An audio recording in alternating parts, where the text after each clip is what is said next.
As far as the covered market is concerned, this is a proposal that will take the market forward, we hope, and not backwards. It still operates at a profit, in terms of the fees which the market brings in, but it's tired. We've had ongoing maintenance of the covered market, but it needs a great deal more money spending on it. It needs to be lifted up, figuratively speaking, to make it a destination of choice, not just for a certain category of people. And anyone who goes to the covered market, no, the demographic is pretty old, which is great. They're value customers, but we need new generations of people using the covered market in the ways that as an innovative retail offer, and that will cost money. We think around £4 million, and that money simply isn't in this budget. I'm afraid, as far as the covered market is concerned. What we're looking there for is, firstly, whether there's an option with the traders to raise some money. If they were to take over the running of the money, something like a CIC, community interest company, or whether someone in the private sector might want to come in and operate the market as a market, and again, lever in that capital. At the end of the day, councils over the last 100 years or so have been in some businesses, done some things, and then come out of them when it's that they no longer have that role, they can operate that role best. And it may well be that someone else, whether it's the trader themselves or someone in the private sector, a business of some retail of some form, can actually operate the building in a way, or the function in a way, that really lifts it up. So we're not looking at closure, we're still operating at a profit, we'd have no reason to close it. But it's a genuine way to actually break the logjam, not have a period of gentle decline, which is what we've had over the last few years, and actually get some money into really taking the building forward. Ian. Thank you, James. You should bring on something you said earlier about the draft and start the consultation, and about people getting an opportunity tonight to ask questions. What I'd like to tell everybody in the room is there's a scrutiny process. Why don't you telling anybody anything? All right. And form.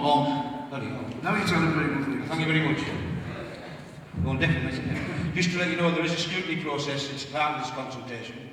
The monitoring coordination group have met, and the chairs have discussed the pro forma for that. There's an opportunity, if you go on the website, the dates and times of meetings will be on there, and how the pro forma will work.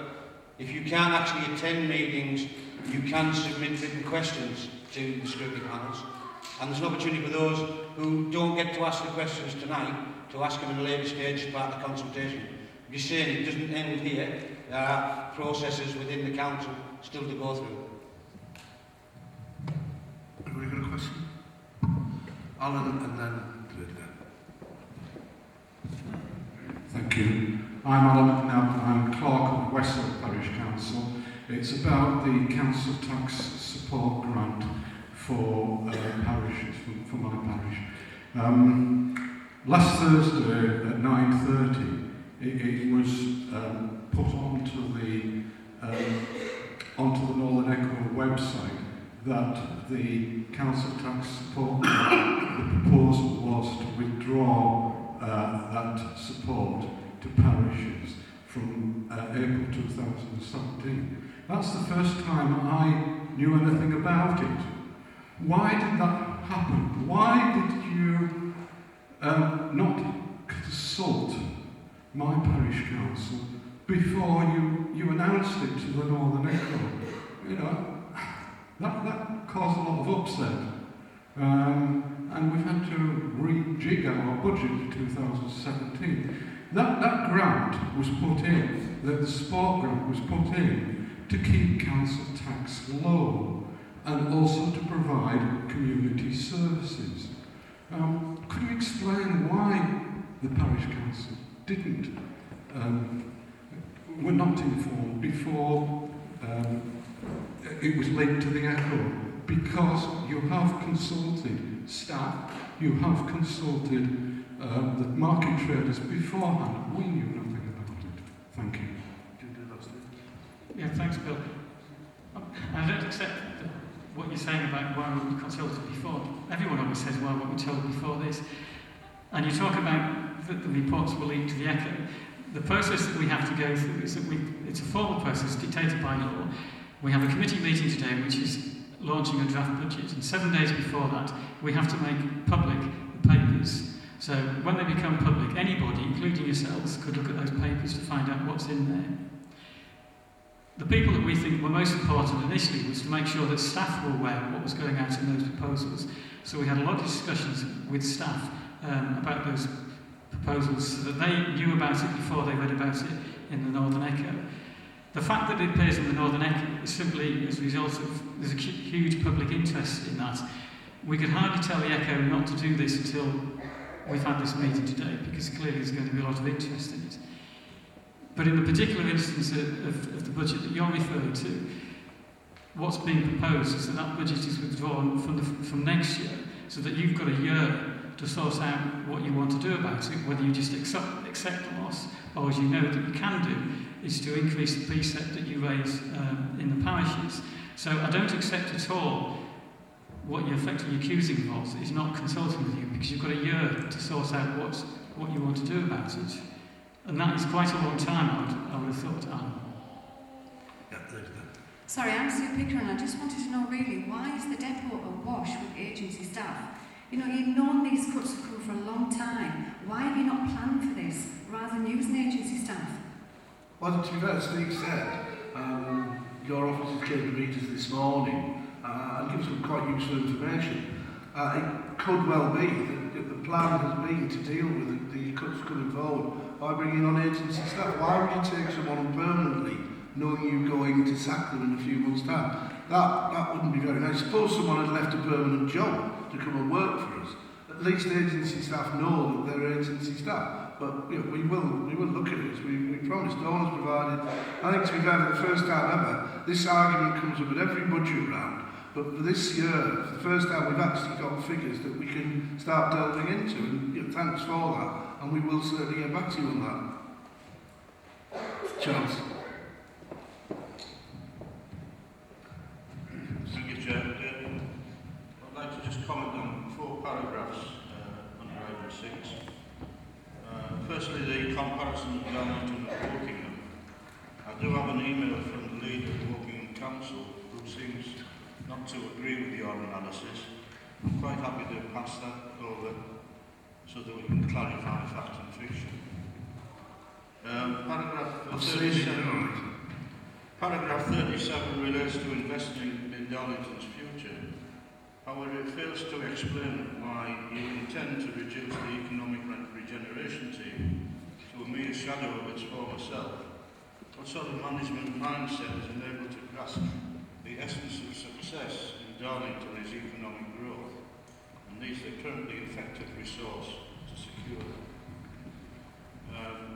52B, Cochrane Library is to close. Many residents cannot attend the town centre facilities, and it would be prudent to leave the mobile library in place until we can review the matter further. Depriving people of books seems to be a medieval practice. The Head of Steam is one of several heritage sites in Darlington, and it is to receive a maintenance sum of $228,000.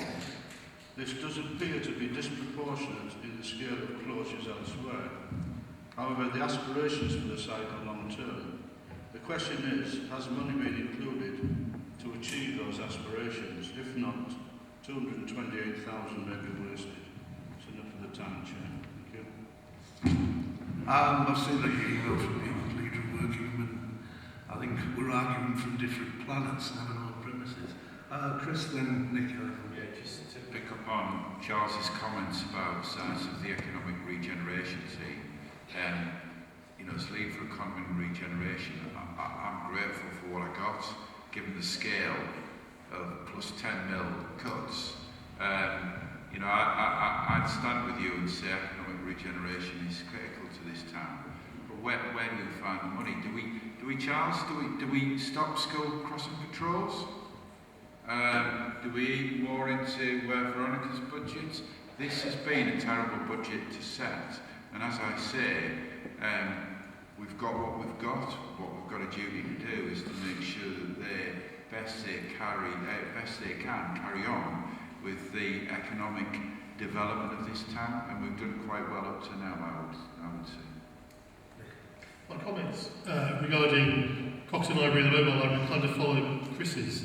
These are reductions, ends of services, as I've been saying to council over the last 6 months or so, end of services that we would not have wanted to do. Coxton Library is a hugely important local library. It punches well above its weight in terms of the number of people who use it.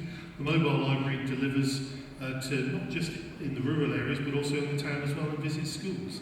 Again, it's a valuable service, but looking at the scale of the reductions we need to make, the very small element of money that can be added back on top of the statutory services, those that we have to provide by law, it doesn't punch above its weight in the way that some of these other services, like economic development, where we're putting £350,000 back, it simply doesn't stack up. But we do have a central library that will be in the Dolphin Centre that can provide. So these are the tough choices, Charles, that as a local authority we will be facing in this budget and looking forward. As far as Head of Steam is concerned, the £230,000 budget for Head of Steam is roughly the current budget as it is now, and it cannot be driven down any further without calling into question the viability of the museum as a whole. We've already have limited opening hours, and what we know from conversations with National Rail Museum, which has the question number 1 and the Derwent, which are two of the principal draws easily of the Head of Steam, they wouldn't accept the museum carry on as it is. So these figures have been driven down as far as they can do.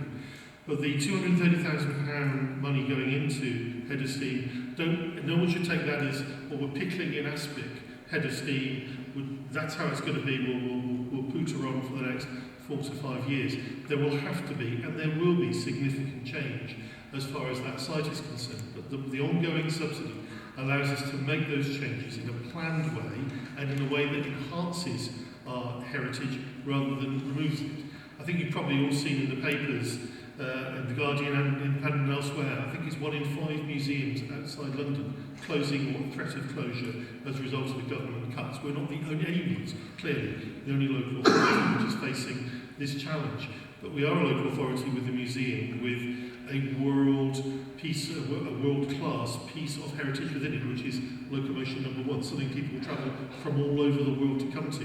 We've got great partners on the site, A1M, and NELPEG, and others who will be part of the solution, maybe with Hitachi, maybe with the National Rail Museum, to find other ways of realising the heritage potential in the site that will address this amount of money longer term. In 5 years' time, I don't know whether there still will be the museum there. The buildings will still be there. Hopefully they will be enhanced. Hopefully locomotion number 1 will be there in a way that even more people than the 34,000 who come to it every year will come to. But this gives us the time to do that planning with partners to really get the bangs for our bucks out of Head of Steam and North Rail than we do at the moment. Just real quick down the back, just 2 things on that. One, Head of Steam, this authority has never received a penny piece from any of the national funders for that museum. And that's a disgrace, and something that the officers are working on. Whether we get anything or not, I don't know. I just think it's absolutely crackers that we don't get something.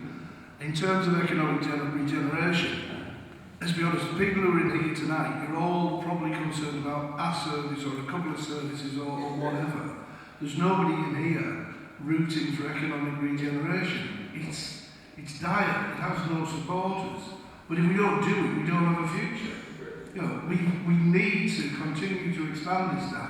We need to provide jobs and opportunities for our young people. But as a council, taking the easy way out, take the £350,000 out and we'll float somewhere, we'll do something with a library or we'll do something wherever. But that would be the coward's way out. And it would commit this town to a long-term decline, something that me or the rest of the cabinet, and I hope council, are prepared to do. For that reason, and you've heard me say it in the council chamber, the last 2 officers standing, one of which will be, the Director of Economic Development, because without that, there's no point in the rest of it. Guy, all I can see is your hat. Yeah, I just wanted to speak out today to say I'm being a little boy, because you seem to talk a lot about the bricks and mortar and like the buildings and talking about regenerating the town. My concern is the people in the buildings, the jobs are being cut, the people don't have work. That makes the town a lesser place to be. There's more unemployment, causes more problems, causes more rubbish, more everything, mental health issues, which all impact on small people. My little boy's here today. This is where I hope he'd grow up and hope that he'd be able to thrive. But it seems with everything that's going on, all the services that are going to be cut are things that impact on him, which as he grows up will be less of a person perhaps, and may become one of those people that needs the services that aren't there, which all in all seems to me that Darlington's going downhill. And it makes me feel, when I heard the things about the cuts and so on, that I'd like to go back to work. I'm a stay-at-home mum with him at the moment. What job is it going to be? I'm not working now. Other people who've had their job cut, they may get a job before me because they're in work at the moment, but then there isn't a job. Who's going to have a job? We're all just, to me, it's a bit of a shambles, and I just think, let's not talk so much about the buildings and what we're going to do to them, but what are we going to do for the people to have work, to bring money into the town, and for the future of the little people like mine? Where's he going to work? Currently, where's he going to go to the library? Where's he going to go to the children's centre to, generally I'm just wanting answers to those questions, really. That's why I came. I think it's a fair point. That's why we need to keep. That's why we need to keep some economic development facility, because we can attract the high level jobs, the CPR jobs, but we need jobs across the board. We need them in all sectors and at all levels, because 100,000 people in the town, we've got people at all sectors and all levels. Like I take the view that people are actually more important than buildings, but we've got to try and strike some kind of a balance. We've got some historic buildings which we're lucky to have, but we need to protect. But at the same time, we do have services that people have come to rely on, and they're being cut. But not by us. Well, we're doing the cutting, but it's because we don't have the budget. Let's be honest about that. We're not doing this because it's some kind of jolly little joke. We're doing it because the government have completely shifted local government finance. Now, on one level, I don't actually have a problem with that. But two things. One, they never said they were going to do it, so it is actually a bit deceitful, the way that they're doing it. They're shifting all of the expenditure for social care on populations like Darlington. If they were going to do it properly, if they'd flagged it up and the electorate had agreed it, then there is a way of doing that. There's a report, I think it's probably 30 odd years old now, 40 years old, their field. And it talked about how local communities should be in charge of their own taxes. And I would really like to do that. But you can't just do that by them running off with all the cash and leaving us with all the problems, which is exactly what they've done. So we need to have a balanced approach, and we need to try, and something the unions brought up this morning, which I think is a very fair comment, that if we had an employer in the town that was making redundancies of the same magnitude, then we'd be holding job fairs and things for them. And along with the officers, we want to look at what we do to support employees as they go out. SSI have got packages, local government workers should be given the same kind of support to find other jobs.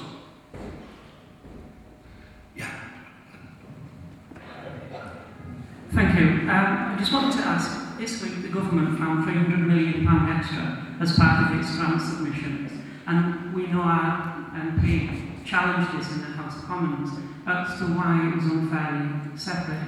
Will the Council be pushing the government continuously to increase the grant submission to Darlington? And will that be all the Council, including our Conservative and Liberal Democrat parties as well? Because this is, for speaking from the trade union and unison, this is an ideological attack on public sector services, and we have to challenge it. I've seen a lot of community groups in Darlington coming together to look after their local communities. There is a vast amount of effort and support and community spirit in Darlington, and we have to work together. But we have to make sure that we work together.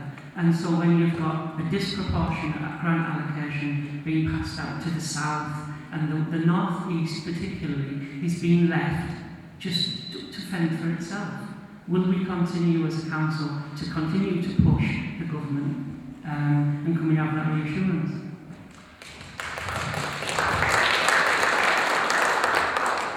Simple answer is yes. What was astounding last night, I actually watched it live while Craig Clark stood up and somebody said, I found 300 million quid down the back of a sofa.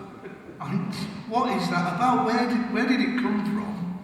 And surprise, surprise, it's gone to all Tory authorities.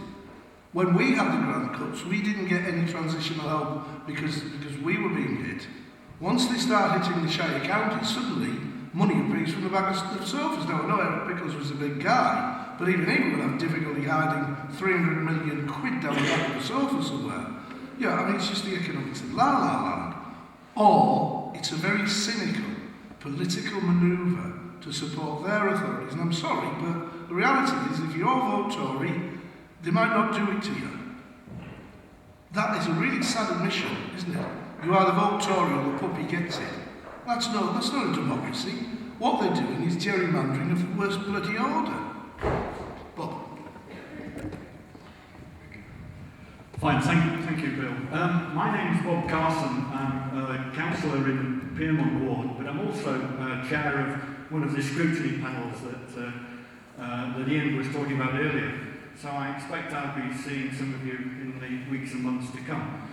The question I wanted to raise with the Cabinet really is to do with the timeline. We're talking here about a 4-year process, and the initial part of that process is the work of the scrutiny panels and the work of the Cabinet in engaging with the public and trying to get the best possible resolution of this budget.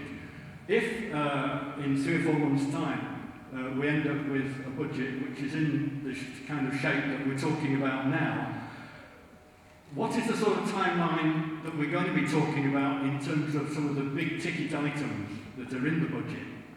The impression I've got from the newspaper is that some of the market, for example, is in dire risk of something happening in 3 or 4 months' time. That was an impression I got.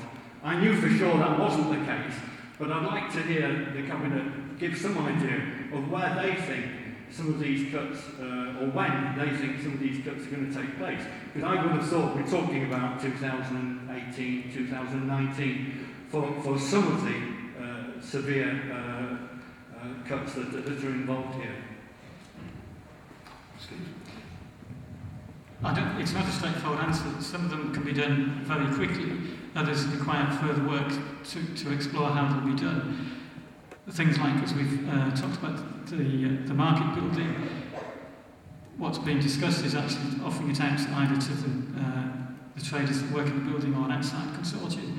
How that might work will depend on what responses we get from the people interested. So clearly the answer to the question there is we don't know because it depends on who feeds back.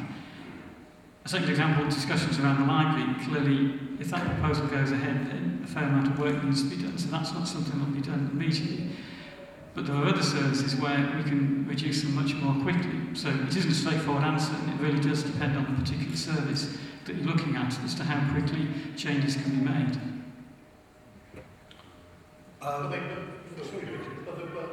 point is they have to be made with alacrity, Bob, because I can't stress too often, as Steve said at the top of this presentation, that this is an incredibly tight budget. If we are, first and foremost to meet our statutory duties as a local authority, but then have some money to add back in for whether it's for people services, whether it's some of the things in place. Some things will take a while. Some things will take a while because of some consultations on, for example, on the libraries. If it goes ahead, moving the library into the Dolphin Centre probably won't be possible until the back end of 2017. But some of the other savings have to be made as soon as possible. Otherwise, this budget doesn't hang together. So there's a really tough message there for community, the community, but also for councillors, that we have to move forward with this once we've agreed what we're doing. Lady for you. Yeah. Hello, do you mind if I sit? Is that okay if I sit? Thank you. My name is Kath Bland. I came to Darlington in 2001. I think it's a great town. I think what's happening in some parts of this is quite sad. And I would just like to ask a few questions. But first of all, I'd like to applaud Jenny Chapman for speaking with such passion on behalf of the Darlington people in the House of Commons. Whose idea was it to build, with money from the Arts Centre sell-off and the library sell-off, a children's theatre next to the Civic, and how can you balance accommodating some children in the town who enjoy theatre but who have the wonderful Stagecoach Children's Theatre against all the various users of the library? Is it not a legal requirement that all towns have a library for residents?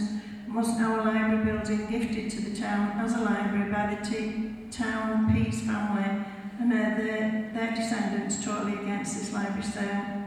Darlington Council knew this awful government, can I say that again, this awful government were going to cut funding to the town well in advance. So why wasn't this taken into account when even thinking about selling the library and using the funds on the children's theatre, so it's not all down to the government? I am a big library user. I also go to Gurney Peace School to help children with reading. So I am a big reader, but I also love children, so I'm not against the children's hullabaloo theatre. The other thing is, please will you ask traders to clean in front of their own businesses in Darlington as the streets are filthy. Thank you. Yes, on the library again, language is, maybe we haven't communicated the language as well as we might have done that day.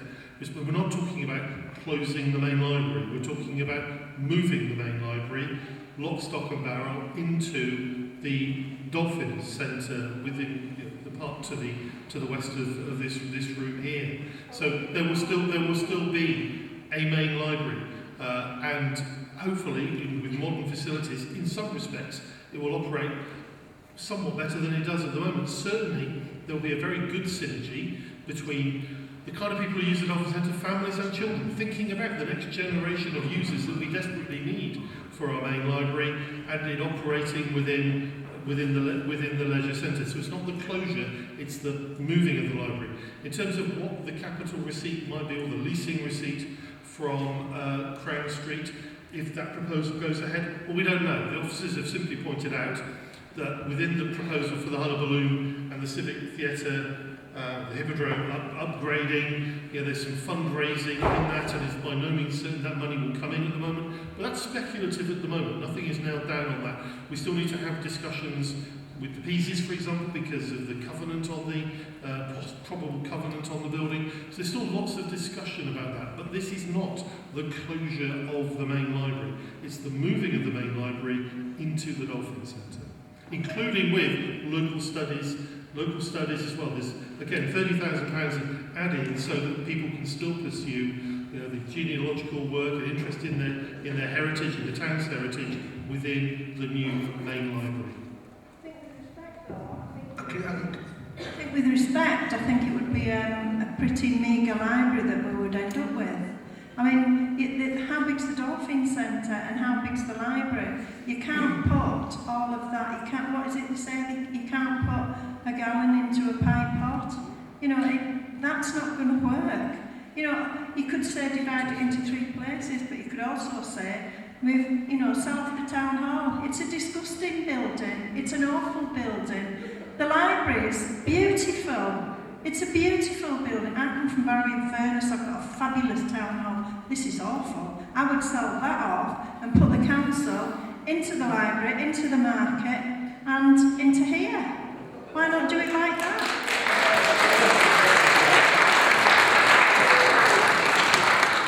If I may, just on the point about you should have seen this coming. Well, we looked ahead, 3 or 4 years ahead, during the term of the coalition government, anticipated how bad things were going to be and budgeted accordingly. No one knew what the outcome of the 2015 general election was going to be. Officers and members and staff have worked incredibly hard since the outcome of that general election to try and work out what's going to happen. But it's only relatively recently, in fact just before Christmas, that the government finally told us actually what the next 4 years is going to look like. So it's not that we've had a lot of time to prepare these proposals. It's been done in relatively short order. A huge amount of work has been done in short order to try and give us the best chance to get through to 2020. Heather.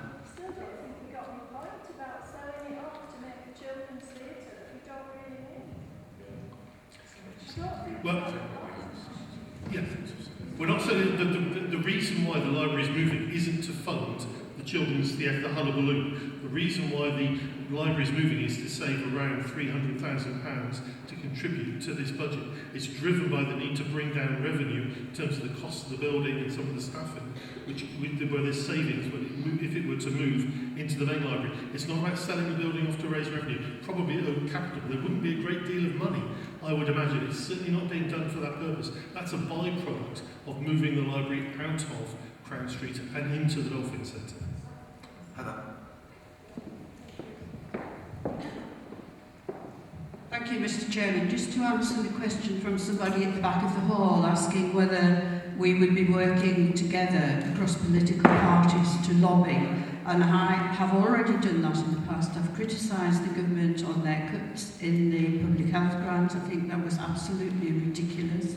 And I have offered to go with the leader of Darlington Council to lobby, particularly Greg Clark, because I do think some of the grants that have been given are unfair, and that still stands. So I assure you, we should be all working together for the benefit of the people of Darlington.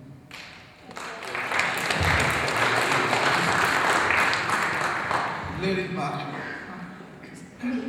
No, back, sorry. At the back, yeah, no, I want to go right down at the back.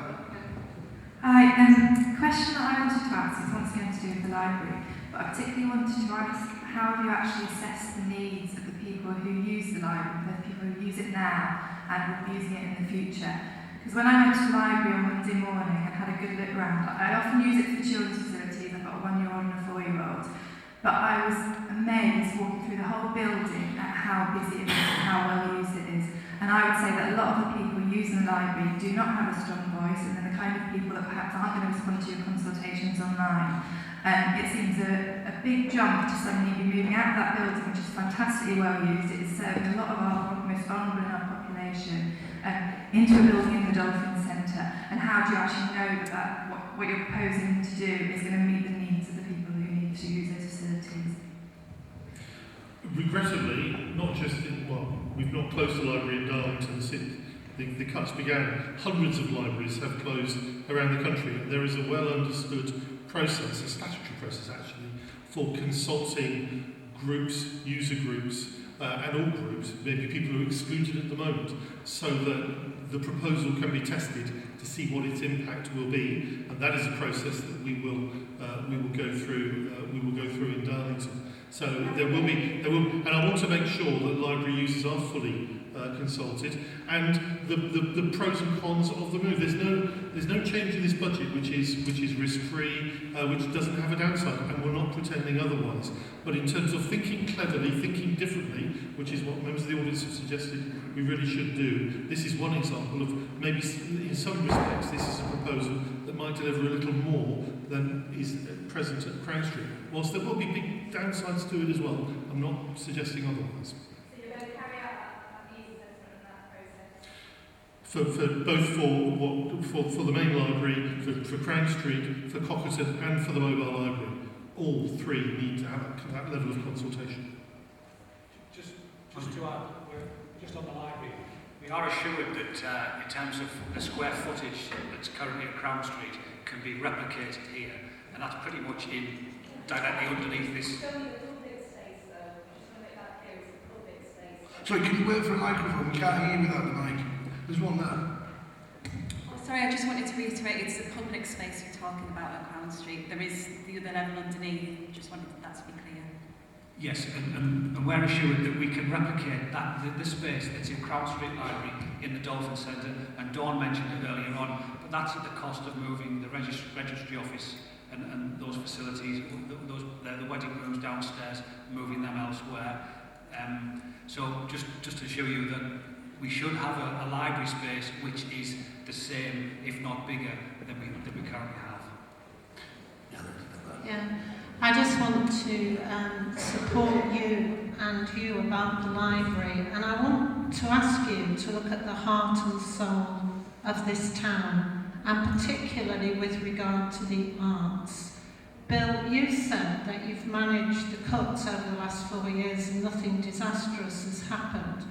But for me, as somebody who came back to Darlington in 1990 and brought my children up here, one of whom did their works experience at Crown Street Library, both of whom spent a vast amount of time at the Arts Centre. For us, the closure of the Arts Centre was tragic, and we're not particularly theatre-going people. We would support all the other aspects of the arts. I belong to a group called Vain Women. We had our centre at the Arts Centre. Our centre is now at Crown Street Library. Our books are stored there. We do performance in its space. My husband had his 60th year exhibition in the gallery in Crown Street Library. I want you to look at the beauty of that building, the meaning that building has to the people of this town. And yes, economics, but I think I read in your proposal that it was going to cost something over 700,000 to actually move the library into this building, or it was going to cost a certain amount of money to move it. I would just ask you to say this is a proposal to move the library into this building, but I would ask you to think again about that proposal and to look at what you can possibly do to keep the library where it is, because I think it's one of the few buildings. And I take your point about the little people and the children. I think she's gone, actually. But actually, it's about the people that go into those buildings, and for us, it's a building that lifts our hearts and souls.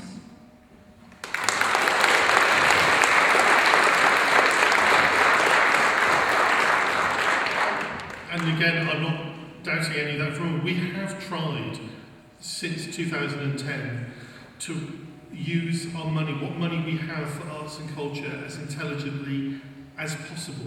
And some of that investment, for example, in the Civic that will become the Hippodrome, with one of the few children's theatres outside of London that will be coming ahead, without revenue subsidy from the local authority. This is being created by grants being brought in from Heritage Lottery Fund and from Arts Council England and also from some of the future ticket sales as well. This is a creative way of preserving some of the best of the arts and culture in Darlington with actually relatively little, if any, cost as far as the citizens are concerned. And the Creative Darlington process, which Darlington Culture and other take part in, is all about recognising that culture doesn't just come from the council. Arts aren't just something delivered by the local authority. They come from the people and they come from community groups.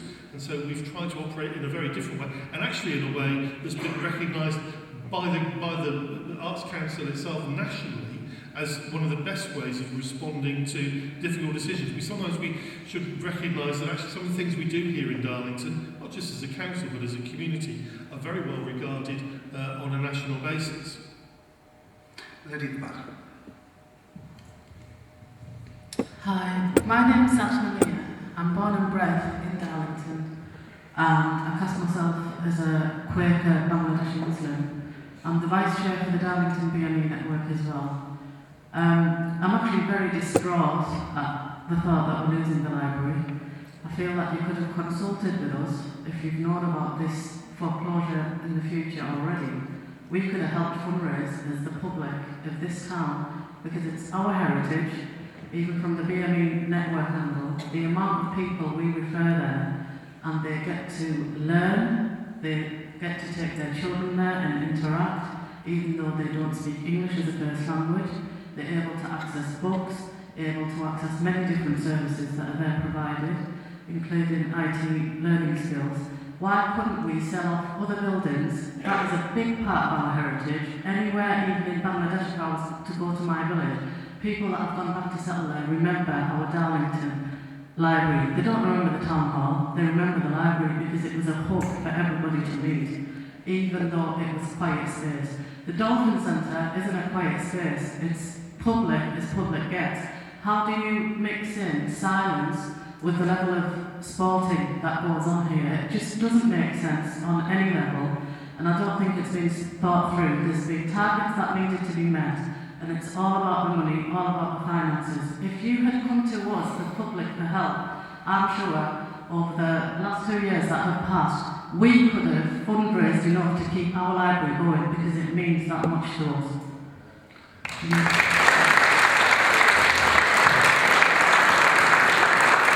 About 2 years ago, we didn't the level of cuts this year would be what they are, which is why we're talking a 4-year future.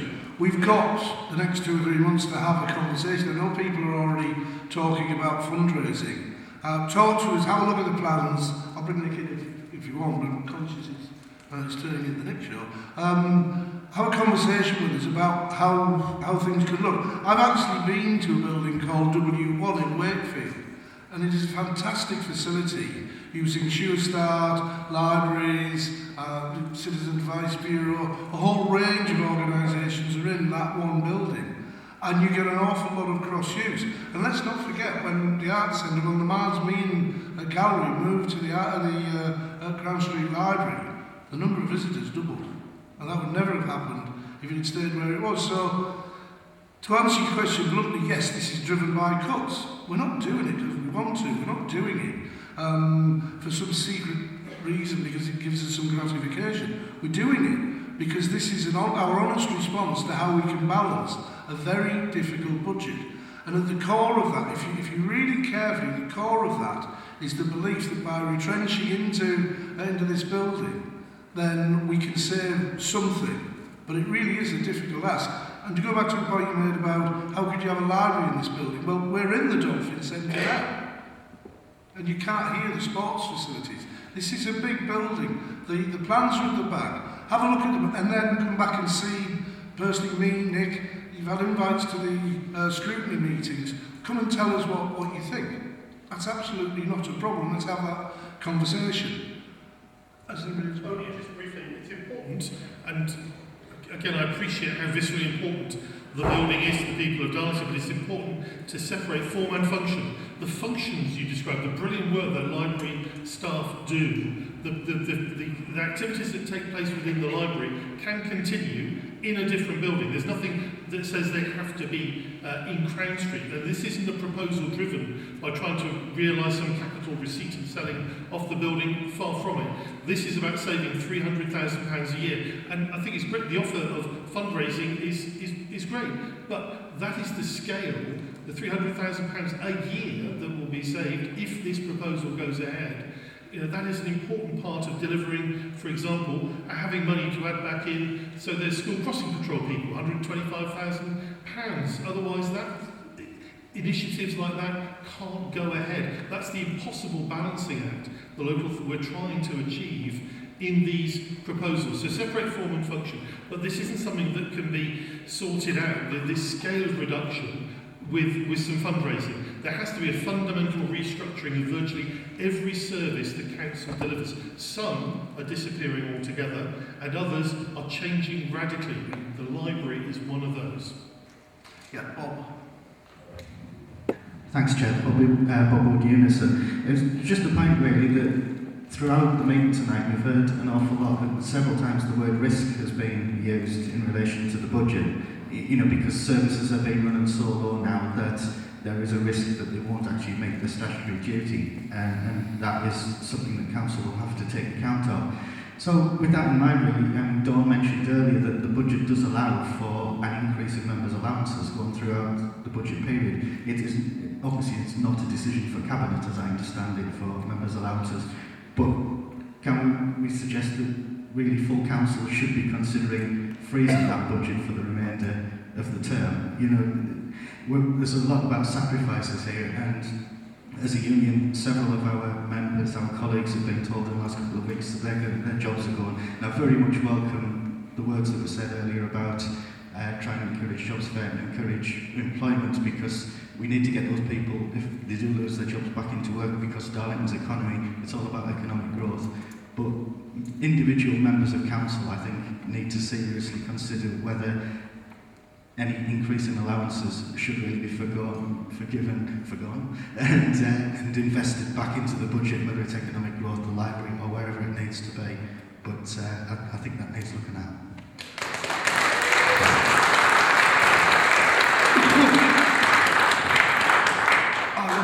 By law, the authority every 4 years has to review its packages, which is what is happening. That report will come to Cabinet and then Council at the back end of February, I think you're right. I'm happy to call for an in vote. Let's see which way people vote. And the public can make their mind up on that. Lady behind you. You said right at the beginning of the talk that there were 1,500 statutory requirements. Obviously, most of them probably are totally necessary and you have to do them anyway because of legal reasons. But one gentleman mentioned that different authorities sometimes interpret these statutory requirements a bit loosely or differently from each other. Are there, just as a matter of interest, any statutory requirements that, in your opinion, aren't totally necessary and would save money? I'm not suggesting you break the law, but I'd be curious to know if there was things that you spent money on that you personally feel is a waste of money. We have a statutory duty to set a sensible and balanced budget. But I'm not suggesting we don't do that. I don't know, it's a hell of a question for a question. I realise that actually, I suppose. Would the panel like to comment? I mean, only as much as to what I said earlier, is that some of the statute that we follow is vague. It is open to interpretation. As I said earlier, different local authorities interpret it very differently. And I suspect, like us, many other local authorities are looking at how they can interpret it at least cost in many respects. And it will always be a balance between the morality of providing a service, which in many instances is to protect vulnerable people, and actually sitting on the other side thinking, well, actually, we've only got so much cash, and how much can we actually afford? And that balance between the morals of providing a service that's badly needed with what you can actually afford. So, yes, I'm sure we and every other local authority is looking hard at the legislation to make sure they really understand what is statutory and where there is flexibility. And it may well be at the end of the day that even where there's flexibility, you decide, well, actually, that service is so vital for somebody that we do need to do it, even if we could, by law, not to deliver it. And in part, that's what the discussion's about. It's hinged largely around the things that are completely non-statutory.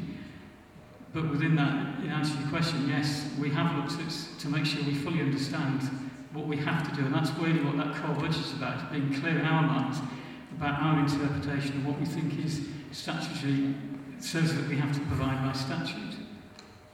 Andy? Yeah, just to give an example, I'm sure there are lots of statutory things which we all think are just absolutely crazy. This isn't crazy, this is important, but it is statutory, and it probably gives a good example. The council are responsible for picking up the cost of certain prescriptions and for the cost of sexual health treatment. Why is the council responsible for that? So, in the past, we have invested money, we thought that was right to invest money in prevention to try and minimise that cost. We can no longer do the prevention stuff because it's not statutory, but we're still stuck with the statutory stuff. John.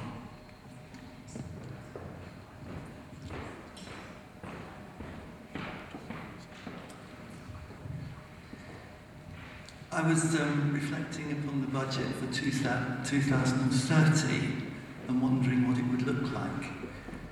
At the beginning of your presentation, Bill, you used the word collectively.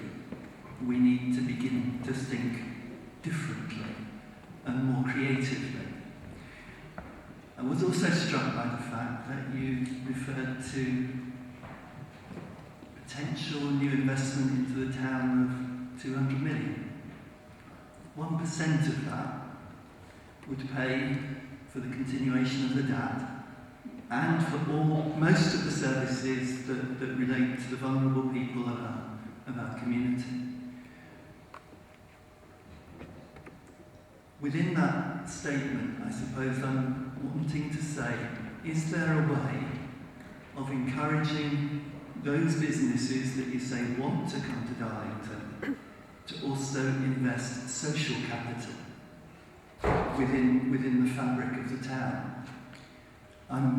You'll know what my interests are. I'm mindful of the fact that more or less next door there's a new Premier Inn opening. When a Premier Inn comes to town, is it inappropriate to say, well, will you provide a bed for one homeless person? So it's beginning to encourage all of those people that are involved in the economic regeneration of the town to take the social responsibility seriously and to make a social investment, because actually that's how we got the library in the first place. Yeah, I'll bring Chris in a minute. In terms of collectivity, I think we do best when we do act collectively, and this town's got a very long history of it. I mean, Blessed Jackie Madison and the Community Carnival has gone from strength to strength thanks to Steve Rose for picking it up. The whole host of things. I mean, my own grandfather was involved with the Either Elements Carnival. So we probably Google it, so I'll cough it. He was the Carnival Queen. That in those days in North Road, there were no women working there, so that is the kind of community that we come from. What we've got is a snapshot in time. We've grown up in a period. Things change. So sometimes they change for the better, sometimes they change for the worse. I personally would like to see central government have nothing whatsoever to do with local government. Where local government works best, places like Germany, central government have got nothing to say or do. Because I've never seen a situation that central government couldn't make worse, and they generally do make it worse. But if you're going to move to such a system, it's got to be a proper transition. As I said earlier, it can't just be slash and burn. They take 35 million quid off us. At one point, local expenditure was hypothecated. And that means that the money going to the Treasury was part of your taxes, was clearly identified as coming back to local government. They quietly, and I'm not having to go the Tories, I'm having to go both sides here. They quietly forgot about that. So they cut our expenditure. But hasn't anyone here who's had any of that 37 million quid back? I don't think so. So where's it gone? If they're going to do that, fine. Which brings me on to your second point, which I think is really interesting. If in an ideal world we were able to work out our own destinies without them clowns down in Westminster, then it would be interesting to do as the Germans do, look at things like levies. We already have one in part in terms of non-domestic rates. Now, if we were setting our own non-domestic rates, then we could look at something like that. And it's especially attractive in a town like Darlington. I know that this won't find favour with the other leaders in the North East, because we do attract an awful lot of inward investment. But so we could afford to say, give us a percent, whatever. Other places couldn't. So it wouldn't be a solution for everywhere, but it may well be a solution here. If you really wanted to stop Google being on the fiddle and Amazon and people like that, do what the Germans do. They're not that particularly bothered about capital gains tax. Local authorities collect the vast amount of business taxation. And it is very difficult for Amazon or any other company with a huge shed of a building to claim, oh no, that's money being made in Ireland. No, it's not. It's being made at Fairdale and we want a fair cut of it. So it's almost a virtuous circle. But it can't happen by accident. I'm going to bring Chris in there because he's down to get in. Social capital is something this town has in spades. And I've got to be fair to, we've got some cracking employers who really do invest and allow their staff to invest time. Kevin's, they've been phenomenal. Cummins, a whole host of companies right across the board do an awful lot in this town that a lot of people outside those companies don't actually see. But Chris, you want to say some more? I mean, the first thing to say is it's not just corporate or business world, it's putting social capital into this town. We've also got community groups that are doing that. I mean, I've worked with Horton Residents Association along with Nick and Andy. You look at work that they did, from scratch, building a memorial garden near Horton Church and maintaining that, raising the money, getting it delivered.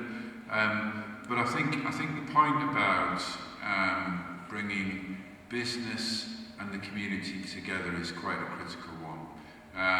Along with Ada Burns and other colleagues, we've done quite a lot of work to develop and initiate with partners something called Darlington Cares, which is a forum where we've got EE, we've got Cummings, we've got Sherwoods, we've got the council, we've got County Durham Foundation. The whole point of that really is to try and corral that private sector desire now to get it, and I'm going to use the buzzwords now, get its CSR, right, on its corporate CV. In English, basically, a lot of companies now want to be seen to be doing positive things, and that's measured in corporate social responsibility. And what we're trying to do in Darlington Cares is actually channel that into areas of need, and it's quite difficult. You know, EE, to their credit, gave is it 1 or 2 days a year? 2 days a year, 2 days a year of their staff time to do volunteering. A lot of companies are starting to do that, and what we're trying to do in Darlington Cares is to really corral that and get some benefit and some scale to it. The problem is there are certain jobs that can be done through that route, mainly the sort of large-scale landscaping or reading in schools, for example, is being done by Rotary. But there are other jobs that can't be done by that. But certainly it's something that we've made good progress on. My vision is we need to take it from there to there to help us deal with part of the challenge. And to be fair, I think business is up for it. It's just getting the systems and the processes and the structures right for them to feed into it. Yeah, good back. I'm quite disappointed that the library is likely to be part of these cuts. I'm sure that not so long ago we did have a consultation and it was decided that Cochrane Library would remain open. So I'm wondering why we're part of the consultation period again. If you look at the debt that the last council, it's basically the same people who sat in front of you tonight, the debt that last council took on, virtually all of it was pinned against an income stream. So that if we borrow money, it was to invest, either to invest to save or to invest to earn. And just so we're clear, despite the fact that I'd love to have done it, it's the private sector building the cinema, not me, despite what people say on Facebook. I don't own a chain of cinemas. Cinemas is not a style, although it's interesting that you're in the room where the first moving picture was shown. If you look up there, there's a strange set of windows, and that's where the projector was. So we would be somewhere like stars of screen. I think we're more or less done now, unless anybody's got a question. Can I thank you for turning out tonight? And I understand people have got to leave, some people have already had to leave. We're easily contactable by email or whatever. Talk to us. You know, have a conversation with us. We're not going to hide. We haven't hidden anything from you in there. It's not pretty. You've got it warts and all. If we're going to get through this, then it's got to be on the basis of a sane discussion between us. So thank you, and there's a look from the solicitor, which I suspect means we haven't formally been seen as a draft budget. All right, sorry. All those in favour? Yes. Thanks for coming, and I'll see you whenever.